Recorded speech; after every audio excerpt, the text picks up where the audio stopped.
ፕሬዚደንት ጊዜያዊ ምምሕዳር ትግራይ ጀነራል ታደሰ ወረደ መግለጺ ሂቦሎ እቲ መግለጽ ድማ ኣብ ልዕለቲ ሓዱሽ ፕሬዚደንት ተባሂሉ ናብ ቤት ጽሕፈት ርእሰ ምምሕዳርን ክምለስ በቲ ተመሊሱ ዝተባሃለ ቤት ምኽሪ ደብዳቤ ዝተጻሕፈሎም ዶክተር ደብረጽዮን ገብረ ሚካኤል ዝመርሑ ጉጅለ እዮም። ፕሬዚደንት ጊዜያዊ ምምሕዳር ኣብ ትግራይ ተፈጢሩ ዘሎ ፖለቲካዊ መሰሓብን ሰዓብነትን ከቢድ ከም ዝኾነ መጠንቀቕታ ዘርጊሖሎም። ኣብ ዝቐረባ መዓልታት ዝተፈጥረ ጸገም ብልዝብን ብሓበራዊ ምርዳእን ተጋሩ ንክፍታሕ ዝቐረበ ጻውዒት ዕሽሽ ከም ዝተባሃለ ገሊጸሎት ፕሬዚዳንት በሓይሊ ዝተጀመረ ምንቅስቃስ ድማ ሓደገኛ ግብረ መልስን ሰዓብን ክህቦ ከም ዝኽእል እዩ ኣጠንቂቑ ዘሎም።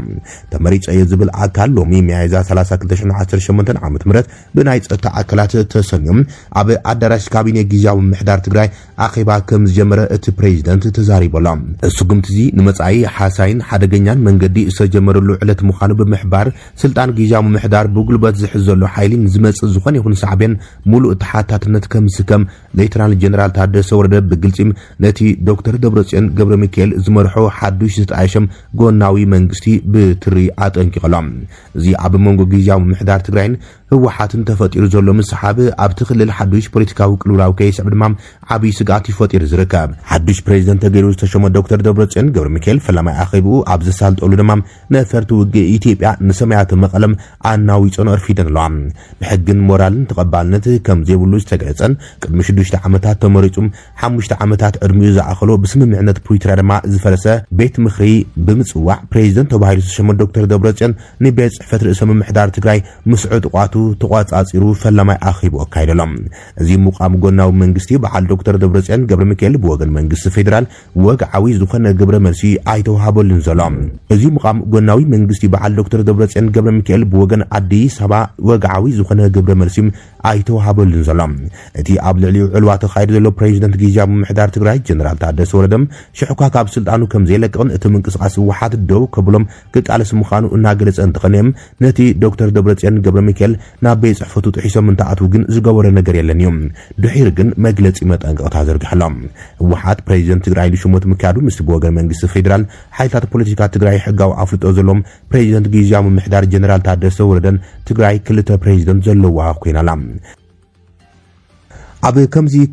ከምዚ ኩነታት ድማ ፕሬዚደንት ዶክተር ደብረጽዮን ገብረ ሚካኤል ሎሚ 30 ሚያዝያ 2018 ዓ.ም ኣብ ቤት ጽሕፈት ርእሰ ምምሕዳር ኣዳራሽ ኣኼባ ብምክያድ ስራሕ ካቢኔ ጀሚሮሎም። 27 ሚያዝያ 2018 ብዕሊ ስርሑ ዝጀመረ ቤት ምኽሪ ትግራይ ዶክተር ደብረጽዮን ገብረ ሚካኤል ፕሬዚደንት መንግስቲ ትግራይ ገይሩ ድሕሪ ምምራጹም ካቢኔ መንግስቲ ትግራይ ሎሚ ፋርላማይ ኣኺቡ ኣካይደሎም። እቲ ካቢኔ ኣብ ኣኺቡ ኣብ ህልው ኩነታት ትግራይ ኣመልኪቶም ከም ዘተ ተገሊጹ ዘሎ ኣፈ ጉባኤ ተባሂላ በቲ ተመሊሱ ዝተባሃለ ቤት ምኽሪ ዝተሸመት ወይዘሮ ኪሮስ ሓጎስ ትማሊ ኣብ ዘርግሖ ደብዳቤ ሓዱሽ ፕሬዚደንት ተገይሩ ዝተሸመ ዶክተር ደብረጽዮን ገብረ ሚካኤል ኣብ ስርሑ ክርከብ ከም ዘለዎ ደብዳቤ ጽሒፋ እያ። እዚ ድማ ዶክተር ደብረጽዮን ገብረ ሚካኤል ሎሚ 30 ሚያዝያ 2018 ዓ.ም ብዕጡቓት ተዓጅቡ ናብ ቤት ጽሕፈት ርእሰ ምምሕዳር ከም ዝኣተው ተገሊጹሎም። ኣብ ከምዚ ኩነታት ድማ ዋንነተን ናይ መንግስቲ ኢትዮጵያ ምዃነን ዝተገለጸ ነፈርቲ ውግእ ኣብ ሰማያት ከተማ መቐለ ከቢድ ረብሻ ከም ዘስምዓ ተገሊጾሎም። ነፈርቲ ውግእ መንግስቲ ኢትዮጵያ ምዃነን ዝተገለጸለን ነፈርቲ ውግእ ወይ ድማ ጄታት ኣብ ሰማያት ከተማ መቐለ ነውፂ ፈጢረን ኣርፊደን ኣለዋ። እቲ ሰዓት 5:37 ናይ ረፋድ ዘጋጠመ ክስተት ነፈርቲ ውግእ ኣብ ውሽጢ ሰሙን ንኻልኣይ ግዜ ምዃኑ እዩ። ኣብ ዝሓለፈ ሰሙን እቲ ብዶክተር ደብረጽዮን ገብረ ሚካኤል ዝምራሕ ህወሓት ዶክተር ደብረጽዮን ፕሬዚደንት ተገይሩ እንትሽወምን ነፈርቲ ውግእ ኣብ ሰማያት መቐለ ተመላሊሰን እየን። ሎም መዓልቲ ድማ ዶክተር ደብረጽዮን ፈርላማይ ኣኼባ ካቢኔ ንምክያድ ኣብ ቤት ጽሕፈት ርእሰ ምምሕዳር ብሓይሊ ኣትዩ ኣኼባ እናመርሐን ከሎ እየን እተን ነፈርቲ ውግእ ናብ ከተማ መቐለ ሃንደበት ተቐልቂለን ነቲ ሰማይ ነውፅእ ፈጢረን ነበርቲ ድማ ከቢድ ሻቁለት ፈጢረን ዘለዋ። ሰራዊት ናብ ዶባ ተጸጊዕ ኣሎ። ሱዳን ብስንኪ መጥቃዕቲ ሰብዓ ኣልቦ ነፈርቲ ኣብ ውሽጢ ግዛኣታ ወጥርና ወስኺ ኣብ ዝኸደሉ ዘለዋን ዶባት ኢትዮጵያ ሰራዊት ተጸጊዓላ። ሰራዊት ሱዳን ኣብ ከባቢታት ምብራቕ ጋላባት ባሱንዳ ከምኡን ምስ ኢትዮጵያ ዝዳው ክልል ገዳሪፍ ኣልፋሽጋም ወተሃደራዊ ምውፋራት ከም ዝተጠናኸረም ወተሃደራዊ ምንጭታት ገሊጾም። ካርቱም ኣዲስ አበባ ኣብ ሰሙን ኣብ መዕርፎ ነፈርቲ ካርቱምን ካልኦት ከባቢታትን ኣብ ዝተፈጸሙ መጥቃዕቲ ሰብዓ ኣልቦ ነፈርቲ ኢድ ኣለዋ ኢላ ድሕሪ ምኽሳሳም ኣብ መንጎ ሱዳን ኢትዮጵያን ዝነበረ ወጥሪ ተጋሪዱ ኣሎ። ሱዳን ተንሰብ አልቦ ነፈርቲ ካብ ኣብ ባህር ዳር ካብ ዝርከብ ማዓስከር አየር ከም ዝተወንጨፋት ትገልጽ እዚ ድማ ኢትዮጵያ ነጽጋታ ወታደራዊ ምንጭታት ሱዳን ትሪቡን ኣብ ዝሃቦ ሓበሬታ ሰራዊት ኣብ መፋረቕ ሰሙን ናብ ዓባይ ንእሽቶን አልፋ ሽጋም ባሱንዳን ምብራቅ ጋለባትን ተወሰኽቲ ሰራዊታት ክሰድድ ጀሚረሎ እቲ ምውፋር ድልውነት ጸታን ምዕባይን ኣብ ደቡብ ክመጽእ ዝኽእል ምዕባለታት ንምፍታሕ ዝዓለመ ይተባሂሎም ብሰሉስ መንግስቲ ሱዳን ኣብ ልዕሊ መዕርፎ ነፈርቲ ካርቱም ኢትዮጵያን ኢማራትስን ክብል ዝገለጾም መጥቃዕቲ መልሲ ናይ መሃብ መሰሎም ዝተሓለወ ምዃኑ ይገሊጾም ካርቱም አዲስ አበባ ንሓይልታት ቁልጡፍ ደገፍ RSF ትድግፍን ባዕታታት ኣብ ውሽጢ መሬት ኢትዮጵያ ተስልጥን ክትብል እናኸሰት ያመጽያ ምንጭታት ከምዝልዎ እቲ ምድልዳል ተወሰኺ ኣህዱታት ኣብ ስትራቴጂካዊ ቦታታት ዝዓረደ ወተሃደራዊ ከምኡን ቴክኖሎጂታት ምክልኻል ኣየርን ዘጠቓለለ ይተባሂሎም እዚ ምውፋር ምስቲ ኣብ ምዕራብ ደቡብ ዝካየድ ዘሎ ምንቅስቓስ ዝካየድ ዘሎ ናይ ጸጥታ መጠንቀቕታን ጽዑቕ ምክታልን ዘጋጥም ይተባሂሎም ኣዛዝ ካልኣይ ክፍለ ሰራዊት ኣጋር ሰራዊት ሜጀር ጀነራል ዮሱፍ መሐመድ ሐመድ አቡ ሻርብ ኣብ ጽላት ባሱንዳም ንዝርከብ ሰራዊቱ ሻድሻይ ብርጌድ ፈቲሾም እቲ ናይ ሜዳ ዑደት ኣብ ንቅድሚት ዝዋፍሩ ቦታታት ድልውነት ምግምጋምን ሞራል ሓይልታቱ ንምዕባይን ዝዓለመ ይተባሂሎም አቡ ሻርብ ንወታደራት መደረ ኣብ ዝሃቦም አቡ እቲ ጀነራል ንወታደራቱ ኣብ ዝስምዕ መደረም ኩናት ክብሪ ኣብ ቆራጽነት ደቂ ሃገር ዝምርኮስ ምዃኑ ገሊጾም ዕጡቃት ሓይሉ ኣብ ድልውነት ስሩዕ ኣባላትን ዕቁር ሓይልታትን ኣብ ዝተፈላለዩ ግንባራት ዝካየዱ ወታደራዊ ስርሒታት ዝድግፎም ምዃኑ ኣስሚሩሎም እቲ ኣዛዚ ግደ ዕቁር ሓይልታት ብምንኣድ መሰረታዊ ኣካል ስርዓት ምክልኻልን ኣብቲ ዞባን ዝካየድ ወታደራዊ ስርሒታትን ድሕነት ሲቪልን ምዃኑም ገሊጾሎም ኣብ 2020 ሱዳን ምስ ኢትዮጵያ ኣብ ግጥም ኣትያ ኣብ እዋን አዲስ አበባ 10 ዓመታት ተቋፂራት ዝነበረም ሰፊሕ መሬት ሕርሻ ከተምልስ ኪላ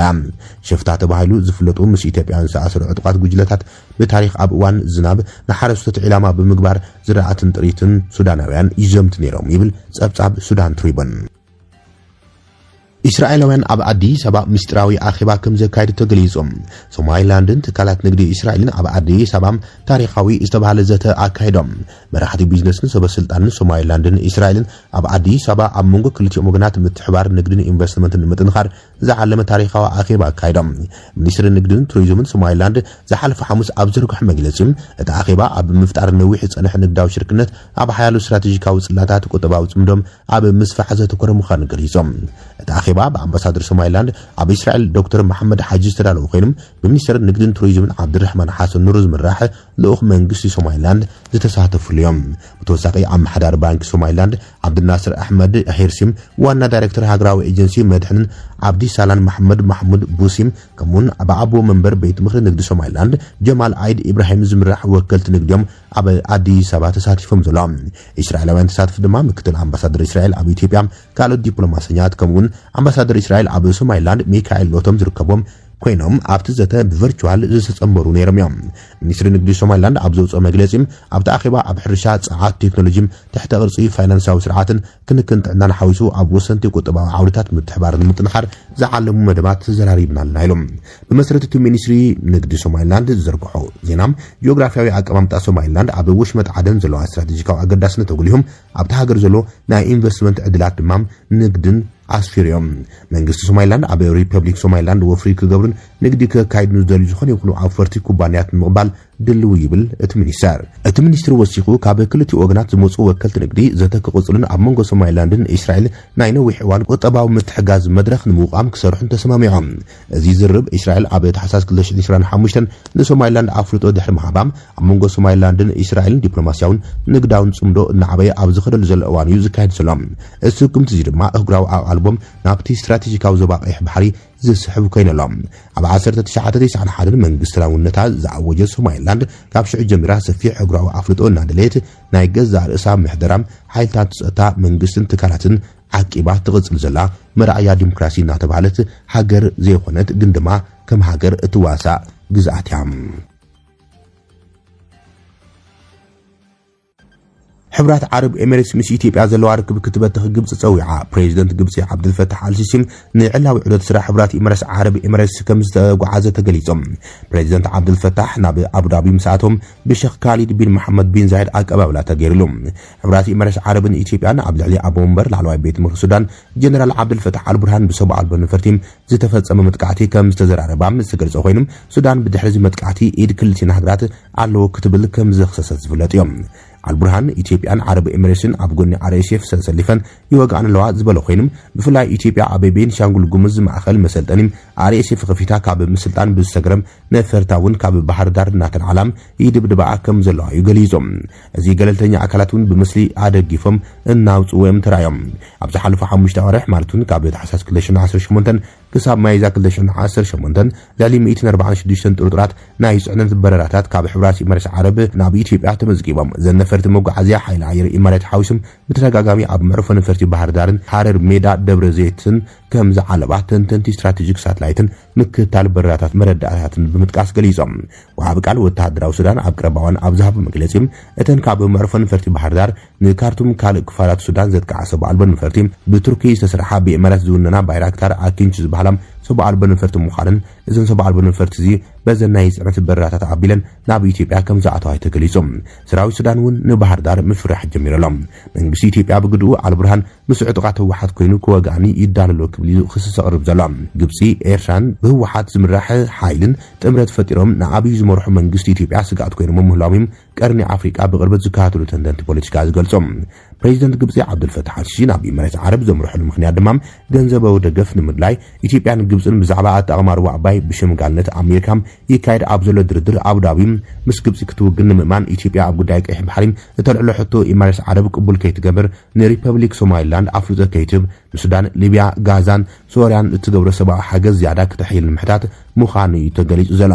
ካብዚ ብተወሳኺ ኤሚሬትስ ኣብ መንጎ ግብጽን እስራኤልን ዘሎም ልዑል ወጥሪ ንምፍታሕ ክትሽምግል ካብ ካልኦት ዓውድታት ሓቢረን ክሰርሓን ኣብ ጉዳይ ኢራን ድማ ካልኦት ዞባዊ ዓለማውን ቅልውላዋት ንምዝታይ ምዃኑ ዝግለጽ ዘሎ ኢትዮጵያ ቀንዲ መቅረቢት አጽዋር ውግእ ምስ ዝኾነት አዘርባይጃን ወታደራዊ ንግዳውን ርክባታን ምጥንኻር ስምምዕነት ከቲማ ተባሂሉ ኢትዮጵያን አዘርባይጃን ቅድም ክብል ዝኸተሙ ስምምዕነት ወታደራዊ ምትሕባር ናብ ወጋዓዊ ምትእሳር ሓበራዊ ምክልኻል ኣብ ሰጋግረሉ ዘለዋን ምትሕባር ንግድን ኢንቨስትመንትን ምጥንኻር ዝዓለመ ክልቲያዊ ዝርበ ካይደን እቲ ዘተ ኣብ መንጎ ሚኒስትር ንግድን ዞባዊ ምትእሳርን ኢትዮጵያ ካሳን ጎፈን ምክትል ሚኒስትር ቁጠባ አዘርባይጃን ኤልኑር አሊየቭን ተኻይዶም በመሰረት ሓበሬታ ካሳን ክልቲኦም ወገናት ኣብ ክልቲያዊ ዝምድናታት ንግዲ ዝረአ ዘሎ ባለታት ብምግምጋም መጠን ንግዲ ሙሳኽ ከም ዘድሊ ኣስሚሮምሎም እቲ ዝርብ ቀዳማይ ሚኒስትር አብይ አሕመድ ኣብ ወርሒ ለካቲት 2026 ናብ ባኩ ዝገብረው ወግዓዊ ዕደት ዝኸተመ ስምምዕነት ዘጠናኽር ኮይኖም ካሳሁን ኣብ ዝምድናታት ኢትዮጵያን አዘርባይጃን ሓድሽ ምዕራፍ ዝኸፍት ክብል ገሊጾም ኤልኑር አሊያ በጎኑ አዘርባይጃን ምስ ኢትዮጵያ ክልቲያዊ ንግዳውን ቁጠባውን ምትሕባር ንምጥንኻር ዘለዋ ግደ ዕዙዝ ምዃኑ ገሊጹ ኣብ ዝሓለፈ ወርሒ ኣብ መንጎ ኢትዮጵያን አዘርባይጃን ክልቲያዊ ስምምዕነት ወተሃደራዊ ምትሕባር ዝጽድቕ ረቂቕ ሕጊ ናብ ባይቶ አዘርባይጃን ሚሊ ማጁሊስ ቀሪቡ ነይሮም እቲ ዝቐረበ ሕጊ ኣብ መንጎ መንግስቲ ሪፐብሊክ አዘርባይጃን መንግስቲ ፌደራላዊ ዲሞክራሲያዊት ሪፐብሊክ ኢትዮጵያን ዝተገበረ ስምምዕነት ምትሕባር ኣብ ዓውዲ ምክልኻል ክጸድቕ ዝሓትት ኮይኖም ኣብ መንጎ ክልቲና ሃገራት ዘሎ ርክብ ምክልኻል ወግዓዊ ንምግባር ዝግበር ጻዕሪ ዘመልክት እዮም ኢትዮጵያን አዘርባይጃን ድሕርቲ ቀዳማይ ሚኒስትር አብይ አሕመድ ኣብ ባኩ ዘካየደ ወግዓዊ ዕደት ኣብ ምትሕባር ምክልኻል ክልቲያዊ ስምምዕነት ተፈራሪመን ኣለዋ አዘርባይጃን ዝተፈላለዩ ታክቲካዊ ምክታል ሰብዓ ኣልቦ ነፈርትን ሰብዓ ኣልቦ ነፈርቲ ውግእ ኣጥፊኻ ምጥፋእ ብጅምላም እተፍርን እትሸይጥን ኮይና ምስ ኩባንያ ቱርኪ ብምትሕባር ከም ተማዓብለን ይዝግለጽ አዘርባይጃን ኢትዮጵያ ኣብ መጀመርታ 2026 ኣብ ወተሃደራዊ ኢንዱስትሪ ሽርክነት ምስ ጋር ቴክኖሎጂ ከምውን ኣብ ውሽጢ ሃገር ዓቕሚ ምፍራይ ኢትዮጵያን ምጥንኻር ስልጠናታት ዘተኮረ ስምምዕነት ስትራቴጂካዊ ምትሕባር ምክልኻል ተፈራሪመን እየን ይብል እቲ ጸብጻብ